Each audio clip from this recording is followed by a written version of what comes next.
I'm Brenda Caldwell, aka Dr. B. Welcome to the Hope Zone, moving you from a place of hopelessness and brokenness to a place of healing and wholeness, a place where hope is alive to bring you more peace, more joy, more freedom, and more understanding of your God-given purpose. Let's enter the Hope Zone. Hi, and welcome into today's Hope Zone with me, Dr. B. Brenda Caldwell. I'm so excited to have you. You've entered the Hope Zone where there is hope for every situation. And today is episode 47. Episode 47. Can you believe it? We've been rolling on the river. Yes, I'm so thankful to have you be my one.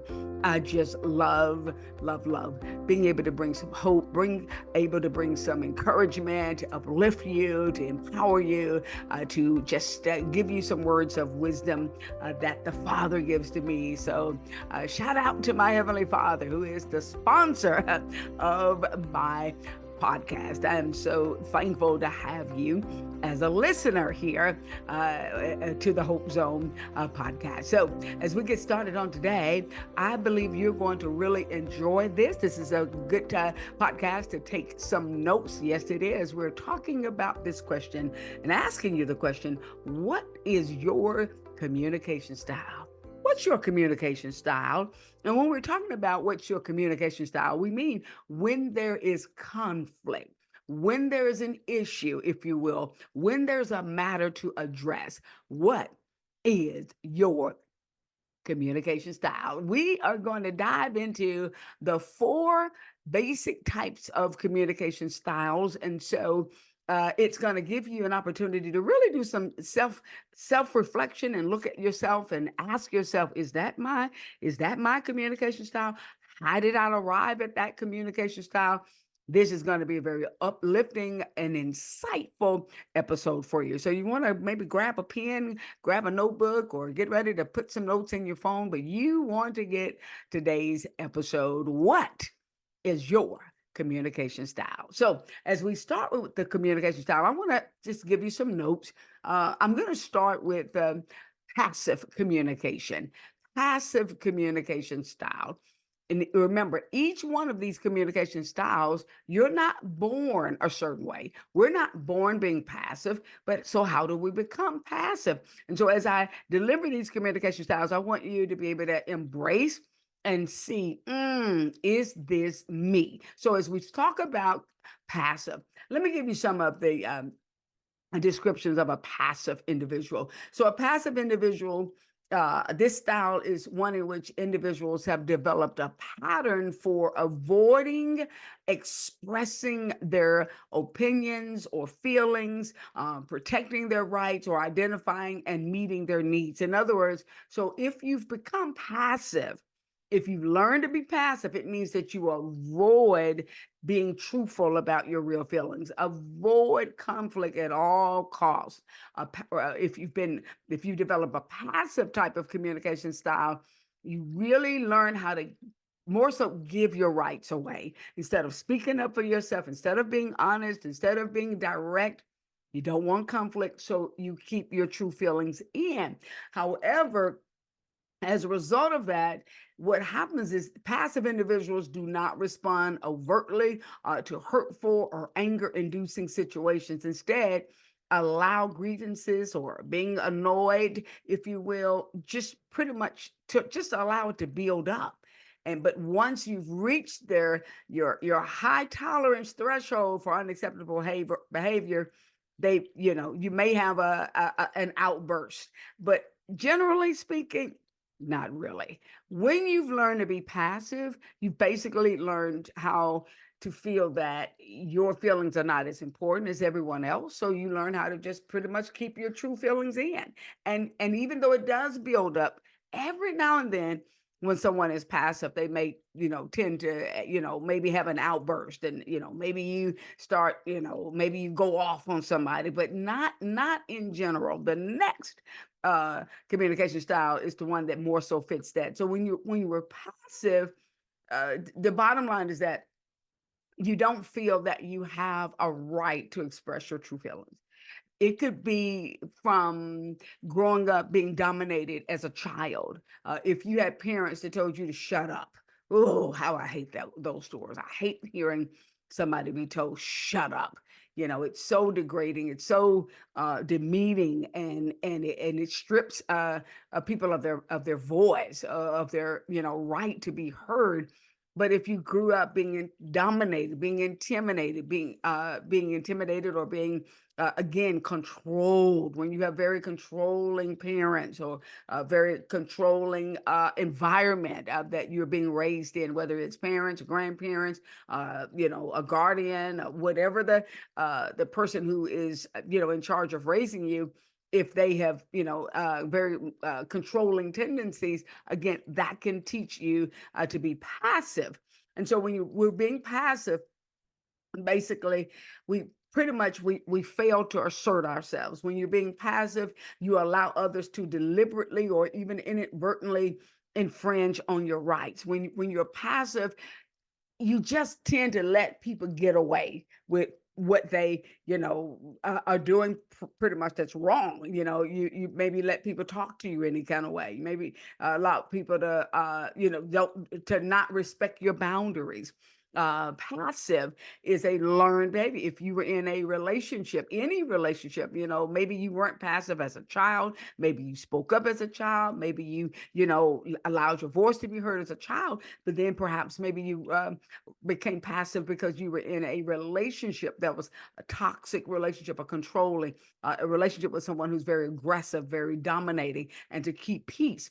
So when we're passive, we learn to be quiet because we don't want to agitate someone. We don't want to upset someone, because pretty much we have learned. We've been led to believe that our rights are not as important as someone else. So when you think about that in terms of being passive, so also the impact of a pattern of passive communication is that these individuals, and again, that may be you, often feel anxious. Because sometimes life feels out of control, often feel sometimes depressed or hopeless. Not all the time, but it can cause one to feel depressed, or feel stuck, again, because you're not being honest about your true feelings. You're keeping your true feelings in. And so on the inside, it can create a sense of hopelessness. It can also often cause a person to feel resentful, but they're unaware of it. Someone who's being told that they're such a sweet person. Oh, you're so sweet. Oh, you're so nice. But deep down, that person who's being sweet or nice could also be a person who's just holding their true feelings in, and they've conditioned them so everybody expects them to just be sweet, just be nice, just go along with everything. And it doesn't even matter about your feelings. And because, again, somehow that has been a conditioning that you have fallen into. And so a passive communication, get this, passive communicator will either say, believe, or behave like this. So let me give you a couple of statements. So if you're passive, you either say this, you either believe this, or you behave like this. One would be, I'm unable to stand up for my rights. I'm unable to stand up for my rights. That's more of a belief. So if you believe that you're unable to stand up for yourself or stand up for your rights, that's being passive. Another statement would be, I don't know what my rights are. That you could actually say that. A passive person may say, I don't even know what my rights are. Again, if you have not learned the 12 assertive rights that I have taught on this podcast, did a 3-part series on I called I Have a Right. I highly encourage you. I can't even tell you what number it is, but it's certainly a 3-part series on the Hope Zone. If you do a search on the Hope Zone, that 3-part series will come up, because it certainly breaks down what those 12 assertive rights are. But again, if you're passive, you're like, I don't even know what my rights are, whether you're saying it, whether you're thinking it, or whether you believe it. I get stepped on by everyone. Everybody just steps on over me. Nobody respects me. That's a passive mindset. You have to teach people to respect you. You have to teach people to respect your boundaries. I talked about that last week in the terms of, setting healthy boundaries. Even if you've forgiven someone, it doesn't mean that you are going to allow someone to just treat you any kind of way moving forward. But when you're passive, you tend to just let things go, you let things build up, and you feel like nobody really respects you because they don't, because you have taught them to treat you in that way. So this is about what's your communication style. So have you determined that you are passive based on what you've learned, what these statements are? If so, continue to listen because I'm going to empower you how to overcome being passive. Um, People never consider my feelings. I think I just said that. That's a passive mindset. So that's passive. When you're being passive, you have the mindset that everybody else's feelings are more important than yours. You don't want to hurt people's feelings. Oh my God. Someone who's passive, you struggle. You have the hardest time saying no without feeling guilty. Is that you? You have such a hard time being honest. Even if it's going to going to a certain restaurant, somebody can ask you, what restaurant do you want to go to? It's hard to even be decisive. I don't know, wherever you want to go. Why? That's so passive.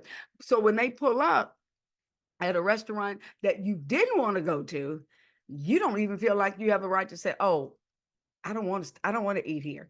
Can we eat at such and such? Again, when you're passive, you just give away your rights.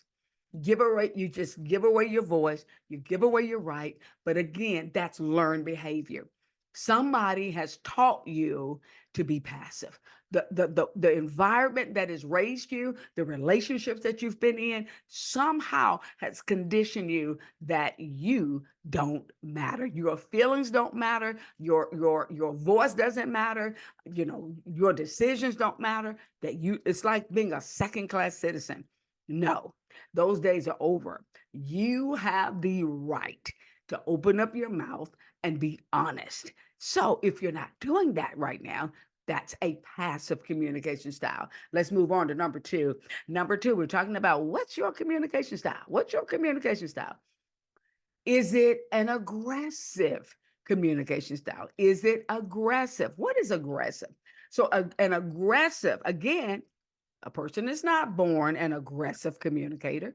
You're not born. Life shapes you, relationships shape you, situations shape you, who raised you as a parent can shape you, relationships, again, that have conditioned you that you got to stand up for yourself and you got to be hard, uh, per se. So let's talk about aggressive communicating style, it says, is a style in which individuals express their feelings and opinions and advocate for their needs in a way that violates the rights of others. Thus, aggressive communications are verbally and or physically can be verbally and or physically abusive. Now let's break it down. Not all aggressive communicators, if you will, are gonna, want to fist fight and want to attack somebody and fight. However, let's be honest. When someone is an aggressive communicator, they will go there.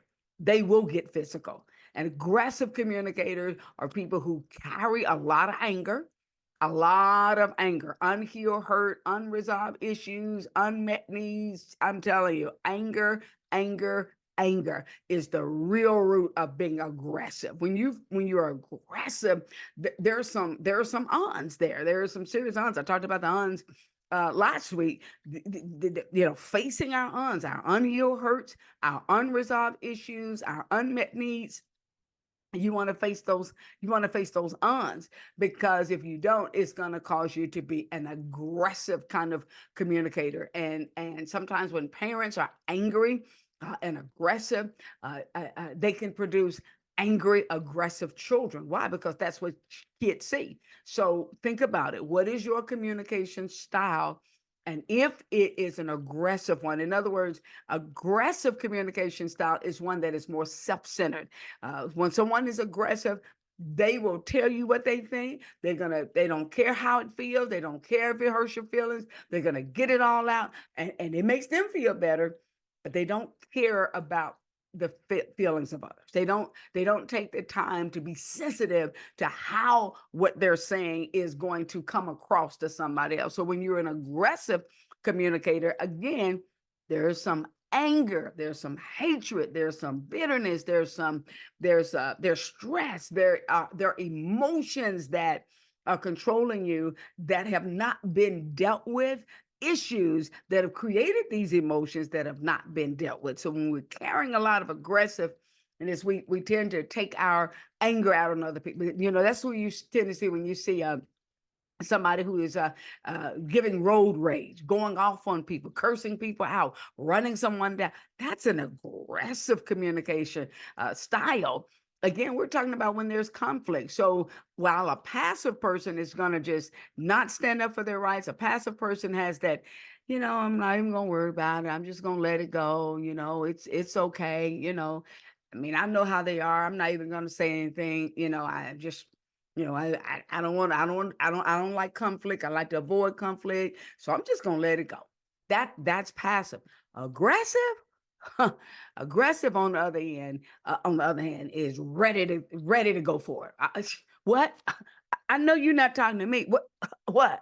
What you say? What you say?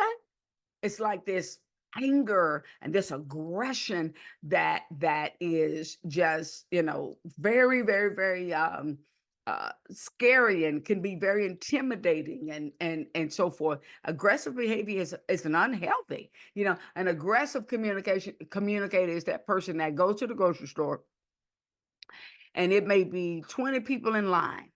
Everybody else is waiting patient. Everybody else is just going to wait their turn. But the aggressive communicator is going to say something like, uh, uh, who's that cashier? Why are they so slow? Oh, they need to get somebody. They need to open up another line. What's going on? Why is it so slow? I can't believe I got somewhere I need to be. That's so unnecessary. It's just unnecessary.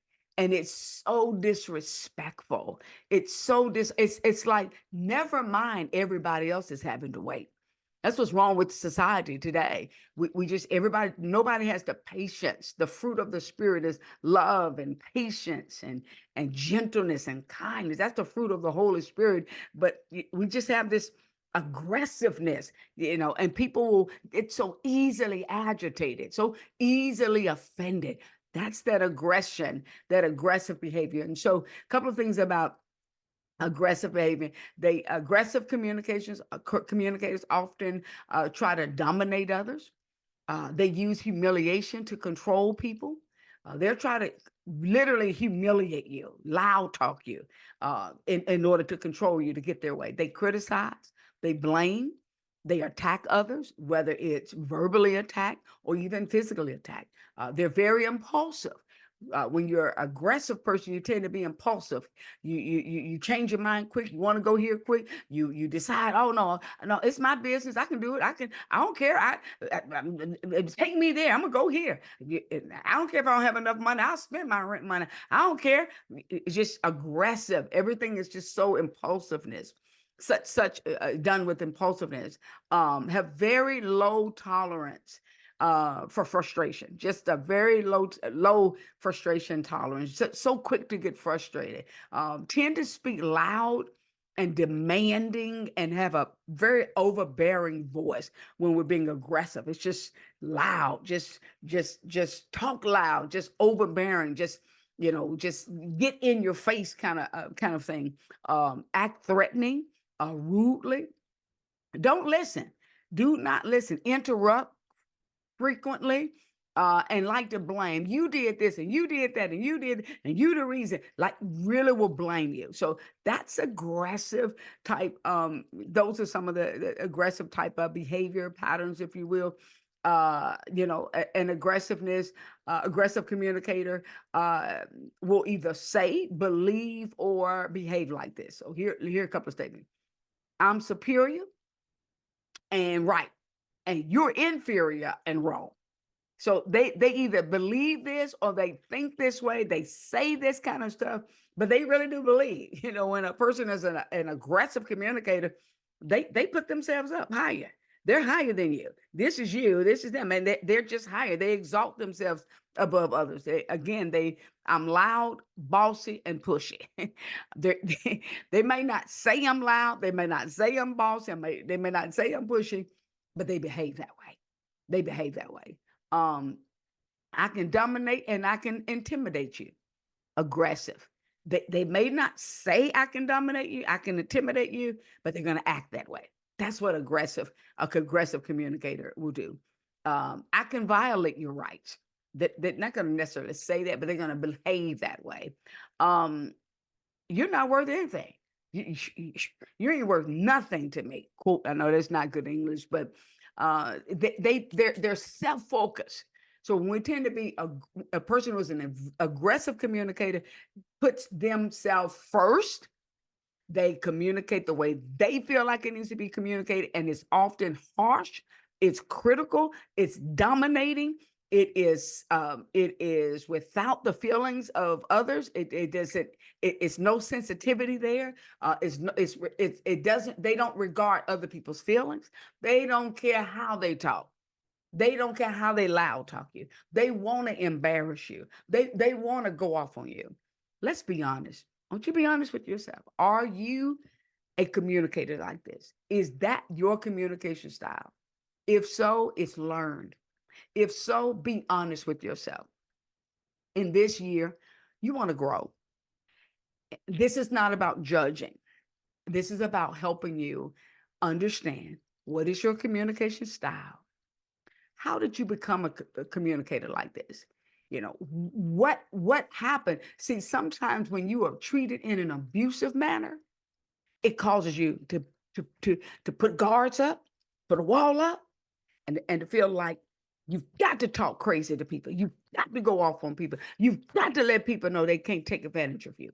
So you come across aggressive. You train yourself to be aggressive. Like, I'm gonna hurt you before you hurt me. I'm gonna say something smart to you before you say it to me. But deep down, people who are truly aggressive in as communicators, people who truly have an aggressive communication style are people who are hurting, people who are hurting, people who are unhealed, people who have not learned how to uh, to channel what they went through, people who have not made peace with the past. In all honesty. And so it's a stronghold. It's a mindset. I've got to defend myself. I have to be defensive. So when you're an aggressive communicator, you definitely are a person who is you're very defensive and you're easy to be offended. Defensive and you're easily to be offended. Is that you? Do you get offended quick? Do you tend to be very defensive? Do you tend to, snap at people? And even if you don't think that this person, if you don't know for sure, ask those that know you. Ask somebody ask that person who's very close to you. Ask your spouse. Ask your child. Ask somebody who will be honest with you and tell them, I want you to be honest with me. Do I come across aggressive? We do this is what we do when we want to grow. My podcast is to help you grow. Every episode is to help you grow. You're my one. I want to help you grow. I want you to be the best born again believer that you can be. I want you to be the best version of yourself, to be able to offer the best of yourself to the world, not the worst of yourself. So if you're in denial, some of that she said sound like me, but most of that, I don't think I'm that bad. Don't do that. Humble yourself. Humility is teachable. The Bible says that the meek shall inherit the earth. The meek shall inherit the earth. So if you know in your heart of hearts that your communication style needs to improve because you know that you are aggressive, you know that you tend to be aggressive, and you know you better than yourself, better than yourself better than anyone else. Rather, just be honest. But if you're borderline, you're not quite sure, listen, ask somebody to be honest with you, to tell you what they think. What category would they put you in? Passive, aggressive, or let's look at number three. Number three is to be, if you're going to have a communication style, here's what's your communication style. I'm going to ask you this. Are you passive aggressive? Are you passive aggressive? So passive aggressive is a mix between passive and aggressive. We're talking about when there's conflict, right? We're talking about generally when there's conflict. Are you the person that completely lets everything go? You never stand up for yourself. You just blow things off. You just avoid conflict. You don't want to hurt people's feelings. You don't feel like you have a right to say something. That's passive. Or aggressive. You quick to say something, really quick. You quick to get offended. You quick to be defensive. You don't mind telling somebody off. You don't mind putting somebody in their place. You're gonna be the one that's gonna say something if nobody else is gonna say it, but you're gonna say it in a way that is disrespectful, generally in a way that agitates and makes the situation worse. That's aggressive. Now we have passive aggressive. So what's passive aggressive? This communication style is one in which individuals appear passive on the surface, but are really acting out of anger in a subtle, indirect, or behind the scenes way. People who develop a pattern of passive aggressive communication usually feel powerless, stuck, and resentful. In other words, they feel incapable of dealing directly with the object of their resentment, basically dealing directly with that person that they have this resentment toward. Instead, they express their anger in subtle, undermining ways, if you will, that it's like, I'm gonna get back at that person. So an example of passive aggressive, classic example of passive aggressive behavior is giving somebody the silent treatment. You want them to know that you're mad. You want them to know that you're upset. You want them to know that you have an attitude. You want them to know that you are angry at them, but instead you just give them the silent treatment. You let's say you're mad at your sister. You go over your siblings home. You go to the family function. You intentionally speak to everybody else but that sister, because you want the sister to know that you're angry at her, you got a problem with her, you're upset with her, you resent something that she did or said. But instead of just telling her directly, you give her the silent treatment.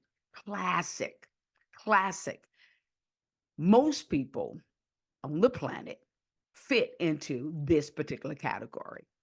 Most people, if we have to line everybody up, statistically, it shows that most people tend to be passive aggressive, hold feelings in, and then explode, then go off. Because when you're being passive aggressive, you're really carrying the anger, you're carrying the disappointment, you're carrying these feelings of resentment and bitterness, but you just don't feel like you have the right to say it. So you hold it in, you keep it in, and then finally, you finally get enough nerve. And boy, when you get your nerve up and you start talking, woo, some of everything comes out. I mean, you're gonna bring up something from all the way back from 1975. Are you with me? You just bring it all up, and then that ruins the resolution, because it's only so much people can take. So if you're passive aggressive, you're not gonna resolve your issue when you confront somebody, because you tend to bring up way too much. And then that people are like, well, why didn't you tell me that? Why are you just not bringing this up? Why are you telling me that this now? You should address that with me. And so then it just creates all of this chaos. Why don't we just be honest? Why aren't we just willing to be honest about our true feelings? Why are we passive aggressive? Why do we hold our feelings in and then go off and make matters worse? It's learned behavior. It goes back to learned behavior. When we are not truly taught how to communicate, we kind of adapt a pattern. We watch how our mom and dad communicated. You know, if your mom, if you saw your mama hold stuff, and then finally go off on your dad and bring up everything, or if you saw your dad do the same thing to your mom or whoever raised you, or again, whatever kind of relationship you've been in, if you've been conditioned to hold it in and hold it in, and then go off on somebody, that becomes a learned pattern that you fail, that you end up falling into. And so let's talk about, so passive aggressive communication often will mutter to themselves rather than confront the person or the issue. You know, have difficulty acknowledging your anger, like saying it, you know, is everything okay? Everything is fine. I'm fine. I'm fine. I'm good. I'm good. When someone is trying to ask you, because your facial expressions, when you're passive aggressive and you do have an issue with somebody, it tends to show on your face. But what happens if somebody asks you about it, you're like, oh, I'm fine. Everything is fine. Now you're rolling your eyes, but you're saying, oh, I'm fine. It's good. I'm okay. I'm okay. It doesn't mix. You tend to use sarcasm, or tend to deny that there's a problem. And let me tell you something about passive aggressive that's unhealthy.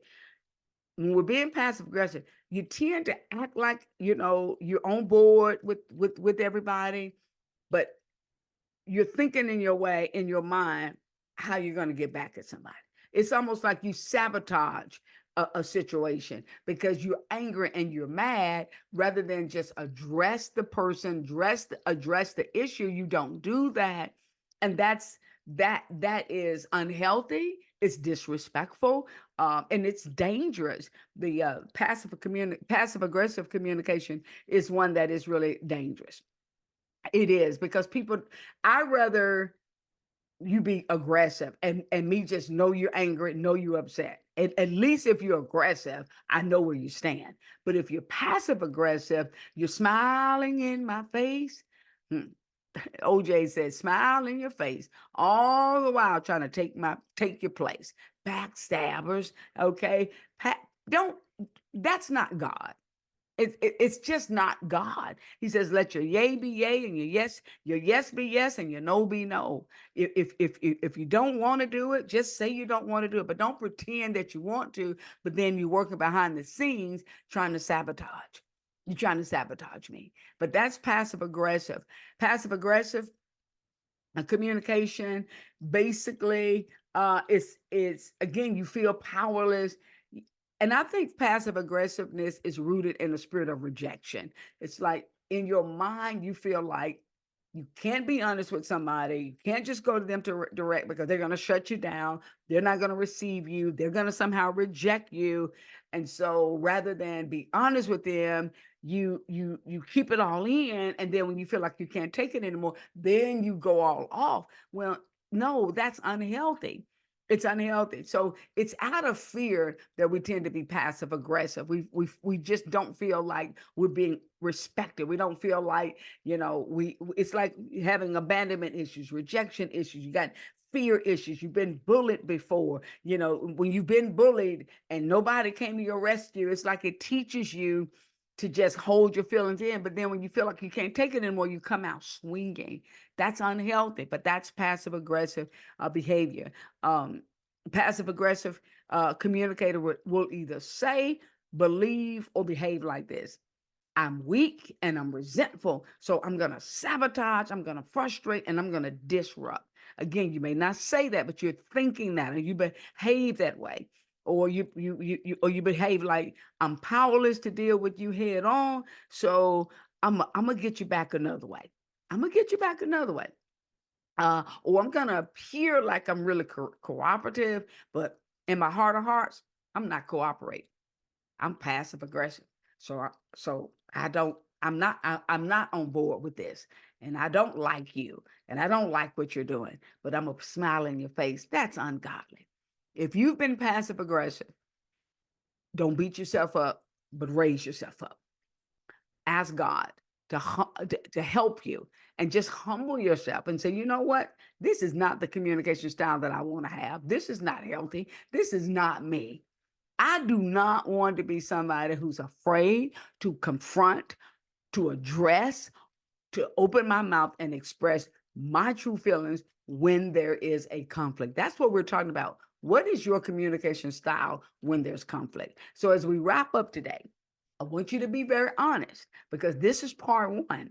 I'm coming back next week to talk about part two, which is how to really be the best communicator that you can be by learning how to be an assertive communicator. That's what we're going to talk about because being passive is never going to be helpful. Being aggressive is never going to help you. And being passive aggressive is never going to help you. You want to be a person who is respected as a communicator. It doesn't matter what the situation, whether it's with your family member, with your spouse, on your job, with your supervisor, with your director, with your children. You want to be an assertive communicator.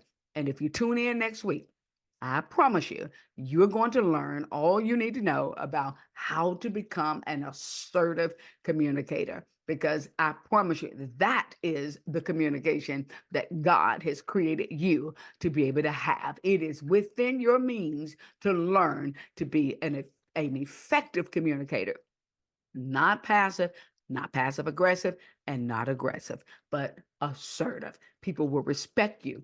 People will look up to you. People will honor you. People will believe you. Most of all, you'll be able to get results when you are an assertive communicator when there's conflict. So as you think about what your communication style is, again, be honest with yourself because I don't know your communication style. But I do know this, it is God's will for you to be an excellent communicator for his glory. Everything that we do should be done unto the glory of God. Well, this concludes today's episode number 47. Oh, my. Learning to be an effective communicator, understanding what is your communication style. Tune in next week. I promise you, we're going to do part two, and it's going to bless you. Until next time, listen, I want you to know this. In a world that is full of darkness, there's always a reason to have hope. So you know what I want you to do? Hold on to hope like it's a piece of rope. Until next time. I'm so glad you made it to the end of the podcast. If the Hope Zone is making a positive difference in your life, please subscribe to the show so you don't miss the next episode. Leave a review, and most of all, share it with your friends. And remember, from your worst day to your best day, there's hope in every situation.